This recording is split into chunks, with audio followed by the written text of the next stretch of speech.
परिचय। शर्मिला, जैसा कि हम पहले ही चर्चा कर चुके हैं कि स्थल पर उगने वाले पादप निम्न में विभाजित हैं: थैलोफाइटा, ब्रायोफाइटा, ट्रैकियोफाइटा। क्या तुम्हें पता है ट्रैकियोफाइटा में संवहनी पादप शामिल होते हैं? हाँ, ये संवहनी पादप हैं टेरिडोफाइट, जिम्नोस्पर्म और एंजियोस्पर्म। हम टेरिडोफाइट के बारे में पहले ही चर्चा कर चुके हैं। अब हम जिम्नोस्पर्म यानी अनावृत बीजी और एंजियोस्पर्म यानी आवृत बीजी का अध्ययन करने जा रहे हैं। उद्देश्य: इस पाठ के अंत में आप निम्न करने में सक्षम हो जाएंगे: जिम्नोस्पर्म की मुख्य विशेषताएं जानना, जिम्नोस्पर्म में जनन, जिम्नोस्पर्म के विभिन्न प्रभागों का अध्ययन यानी साइकेडोफाइटा, गिंकगोफाइटा, जिनेटोफाइटा और कोनीफेरोफाइटा। एंजियोस्पर्म की मुख्य विशेषताओं का अध्ययन, एंजियोस्पर्म में जनन, कुछ महत्वपूर्ण एंजियोस्पर्म के जीवन चक्र को समझना, पादप जीवन चक्र और पीढ़ी एकांतरण का अध्ययन। जिम्नोस्पर्म शब्द जिम्नोस्पर्म ग्रीक शब्दों जिम्नोस अनावृत और स्पर्म बीज से मिलकर बना है, इसलिए ये वे पादप हैं जिनमें बीजांड किसी भी अंडाशय भित्ति द्वारा बंद नहीं होते हैं। निषेचन के बाद विकसित बीज ढके नहीं होते हैं, अर्थात अनावृत होते हैं। जिम्नोस्पर्म में मध्यम आकार वाले वृक्षों से लेकर झाड़ियां और लंबे वृक्ष होते हैं। विशाल रेडवुड वृक्ष सिकुआ सबसे लंबी वृक्ष प्रजातियों में से एक है। यह इतना बड़ा वृक्ष है कि टोंगा जैसे वाहन इनके तने से होकर गुजर सकते हैं। जिम्नोस्पर्म संवहनी पादप हैं जो शंकु कहलाने काष्ठीय शंकुधर के शुष्कों पर बीज उत्पन्न करते हैं। जड़ें प्रायः मूसला जड़ें होती हैं। कुछ जीनस में जड़ें कवक, मूल, पाइनस के रूप में कवक से सहयोग कर लेती हैं, जबकि कुछ अन्य साइकस में प्रवाल मूल कहलाने वाली छोटी विशिष्ट जड़ें नाइट्रोजन N2 स्थिर करने वाले साइनोबैक्टीरिया के साथ सहयोग कर लेती हैं।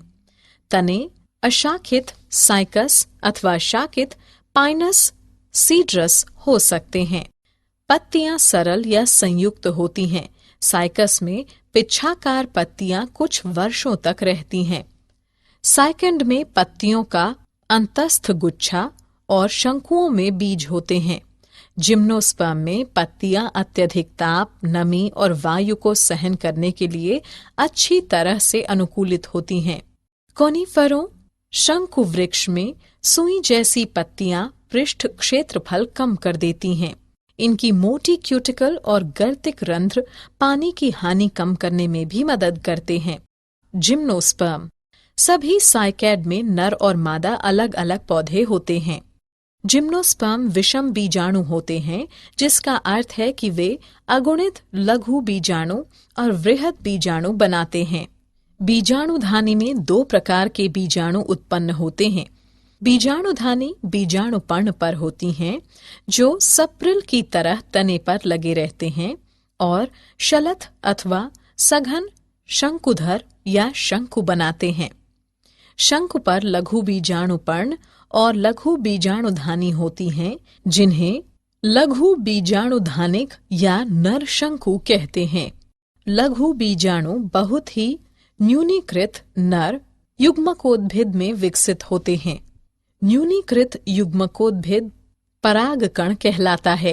परागकण लघु बीजाणुधानी के भीतर विकसित होते हैं। जिस शंकु पर बीजांड या गुरु बीजाणुधानी के साथ गुरु बीजाणुपर्ण होते हैं, उन्हें गुरु बीजाणुधानी या मादा शंकु कहते हैं। नर या मादा शंकु या शंकुधर एक ही वृक्ष पर पाइनस या अलग अलग वृक्षों साइकस पर स्थित हो सकते हैं। जिम्नोस्पर्म जनन गुरु बीजाणु मात्र कोशिका बीजांडकाय की एक कोशिका से विभेदित हो जाती है। बीजांडकाय एक अस्तर द्वारा सुरक्षित रहता है और यह सघन संरचना बीजांड कहलाती है। बीजांड गुरु बीजाणु पर्ण पर होते हैं जो एक गुच्छा बनाकर मादा शंकु बनाते हैं। गुरु बीजाणु मात्र कोशिका अर्धसूत्री विभाजन करके 4 गुरु बीजाणु बनाती हैं। एक गुरु बीजाणु एक बहुकोशिकीय मादा युग्मकोद्भिद में विकसित होता है, जिसमें 2 या 2 से अधिक स्त्रीधानी या मादा जनन अंग होते हैं। जिम्नोस्पर्म में नर और मादा युग्मकोद्भिद का स्वतंत्र अस्तित्व नहीं होता है। वे बीजाणु उद्भिद पर बीजाणुधानी के भीतर ही रहते हैं। परागकण लघु बीजाणुधानी से बाहर निकलते हैं। ये गुरु बीजाणु पर्ण पर स्थित बीजांड के छिद्र तक हवा द्वारा ले जाए जाते हैं। पराग नली में नर युग्मक होते हैं और यह पराग नली बीजांड में स्त्रीधानी की ओर जाती है और स्त्रीधानी के मुख के पास अपने अवयव यानी शुक्राणु छोड़ देती है। निषेचन के पश्चात युग्मनज एक भ्रूण में विकसित होता है और बीजांड से बीज बनते हैं। साइकेडोफाइटा। जिम्नोस्पर्म के 4 प्रभाग होते हैं। Cycadophyta, cycas, गिंकोफाइटा, ginkgo, जिनीटोफाइटा, ephedra, कॉनिफेरोफाइटा, Pinus. सबसे प्रसिद्ध प्रजाति साइकस रिवोल्यूटा है। इसकी पाम जैसे रूप के कारण सागो पाम या किंग सागो पाम के नाम से व्यापक खेती की जाती है। हालांकि यह एक सत्य पाम नहीं है। जातिगत नाम ग्रीक शब्द कोइकास से लिया गया है, जिसका अर्थ है एक प्रकार का पाम। गिंकगोफाइटा। प्रभाग गिंकगोफाइटा में केवल एक जीवित प्रजाति गिंकगो बायलोबा आती है। गिंकगो बायलोबा की पत्तियां सपाली होती हैं। गिंकगो में नर और मादा वृक्ष अलग अलग होते हैं। जिनिटोफाइटा। प्रभाग जिनिटोफाइटा में 3 वंश आते हैं। जिनिटम, एफेड्रा, वेलवेट सचिया। कोनिफेरोफाइटा। कोनिफेरोफाइटा जिम्नोस्पर्म का सबसे बड़ा और अधिक विविधता वाला प्रभाग है। अधिकतर कोनिफर्स सदाबहार होते हैं। इनमें वर्ष भर पत्तियां लगी रहती हैं। बहुत कम पर्णपाती होते हैं। एक ही समय पर अपनी सभी पत्तियां गिरा देते हैं। एंजियोस्पर्म आवृत्त बीजी। वनस्पति जगत में एंजियोस्पर्म अथवा पुष्पी पादप सबसे बड़ा, प्रमुख और आर्थिक रूप से सबसे महत्वपूर्ण वर्ग बनाते हैं। इनमें वृक्ष, झाड़ियां, लताएं और शाक आते हैं जो लगभग सभी प्रकार के वातावरण के लिए अनुकूलित हैं। ये मुख्य रूप से स्थलीय पादप हैं, लेकिन कुछ जलोद्भिद जैसे हाइड्रिला, वाटर लिली आदि गौण रूप से जल में और जोस्टेरा, ईलग्रास जैसे समुद्री जल में भी पाए जाते हैं। अनेक एंजियोस्पर्म मरुद्भिद होते हैं, जैसे कि नागफनी। कुछ एंजियोस्पर्म अधिपादप बन गए, जैसे आर्किड, या परजीवी जैसे कसकुटा। संवहनी पादप वे पादप होते हैं जिनमें पादपों तक ऊपर जल ले जाने और पादपों के भागों तक नीचे भोजन पहुंचाने के लिए नलिकाएं होती हैं। अमेरिकन डॉगवुड, गुलाब, गुड़हल आदि एंजियोस्पर्म सामान्य रूप से पुष्पी पादप कहलाते हैं। इन पादपों में परागकण और बीजांड पुष्प कहलाने वाली विशिष्ट संरचना में विकसित होते हैं। एंजियोस्पर्म में बीज फलों द्वारा परिबद्ध होते हैं। एंजियोस्पर्म पादपों का सबसे बड़ा समूह है। इनके वासस्थान बहुत व्यापक हैं। इनका आकार सूक्ष्मदर्शी वुल्फिया से लेकर सबसे ऊंचे वृक्ष यूकेलिप्टस 100 मीटर से अधिक तक होता है। एंजियोस्पर्म से भोजन, चारा, ईंधन, औषधियां तथा अनेक अन्य दूसरे आर्थिक महत्व के उत्पाद प्राप्त होते हैं। एंजियोस्पर्म जनन। एंजियोस्पर्म को 2 वर्गों में बांटा गया है। द्विबीजपत्री पौधों के बीजों में 2 बीजपत्र, जबकि एक बीजपत्री में केवल 1 बीजपत्र होता है। पुष्प में नर लैंगिक अंग पुंकेसर है। प्रत्येक पुंकेसर एक बेलनाकार तंतु का बना होता है, जिसके शीर्ष पर एक परागकोश यानी परागपुट होता है। अर्धसूत्री विभाजन के बाद परागकोश में परागकण बनते हैं। पुष्प में मादा लैंगिक अंग स्त्री केसर अथवा अंडप होते हैं। स्त्री केसर में अंडाशय होता है, जिसके अंदर एक या एक से अधिक बीजांड होते हैं। बीजांड के अंदर बहुत ही न्यूनीकृत मादा युग्मकोद्भिद होता है, जिसे भ्रूण कोश कहते हैं। भ्रूण कोश भी अर्धसूत्री विभाजन द्वारा बनता है, इसलिए भ्रूण कोश की प्रत्येक कोशिका अगुणित होती है। प्रत्येक भ्रूण कोश में 3 कोशिकीय अंड समुच्चय, 1 अंड कोशिका और 2 सहायक कोशिकाएं, 3 प्रतिव्यासांत कोशिकाएं तथा 2 ध्रुवीय केंद्रक होते हैं। ध्रुवीय केंद्रक अंततः आपस में जुड़कर द्विगुणित द्वितीयक केंद्रक बनाती हैं।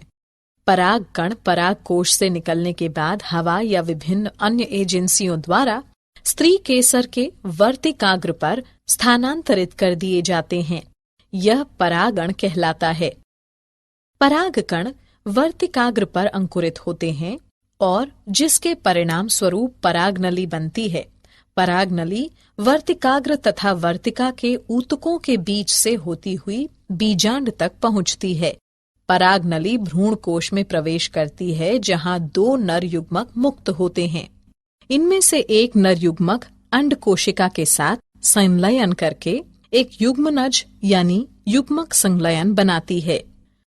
दूसरा नर युग्मक द्विगुणित द्वितीयक केंद्रक के साथ संलयन करके त्रिगुणित प्राथमिक भ्रूण पोष केंद्रक बनाती है। 2 संलयन के कारण यह घटना द्विनिषेचन कहलाती है। यह एंजियोस्पर्म का अद्वितीय गुण है।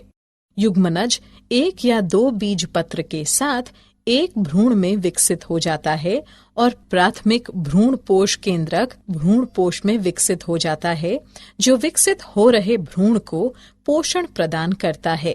सहायक कोशिकाएं और प्रतिव्यासांत निषेचन के बाद लुप्त हो जाती हैं। इस घटना के दौरान बीजांड बीज में विकसित हो जाते हैं और अंडाशय फल में विकसित हो जाते हैं। एंजियोस्पर्म फल। फल पादप की एक संरचना है जिसमें इसके बीज होते हैं। फल पुष्पी पादपों का एक भाग है जो पुष्प के विशिष्ट ऊतकों, मुख्यतः एक या कई अंडाशयों से बनता है। एंजियोस्पर्म बीज और बीज प्रकीर्णन। बीज एक छोटा भ्रूणीय पौधा है जो बीजावरण कहलाने वाले आवरण में प्रायः कुछ संग्रहित भोजन के साथ बंद होता है।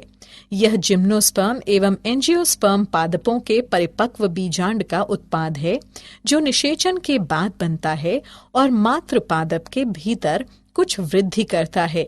जनक पादप से दूर बीजों का संचलन या परिवहन बीज प्रकीर्णन है। बीज विभिन्न तरीकों से परीक्षित हो सकते हैं।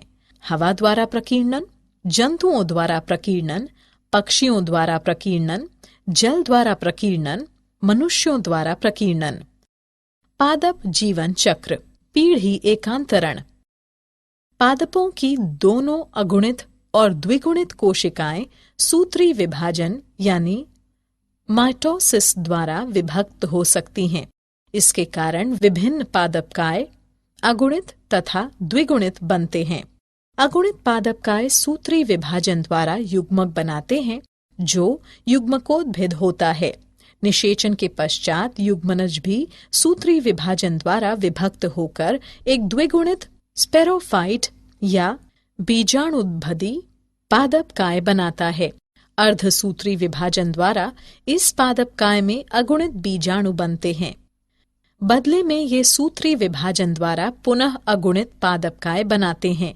इस प्रकार किसी भी लैंगिक जनन करने वाले पादप के जीवन चक्र के दौरान युग्मकों जो अगुणित युग्मकोद्भिद बनाते हैं और बीजाणु जो द्विगुणित स्पोरोफाइट बनाते हैं के बीच पीढ़ी एकांतरण होता है।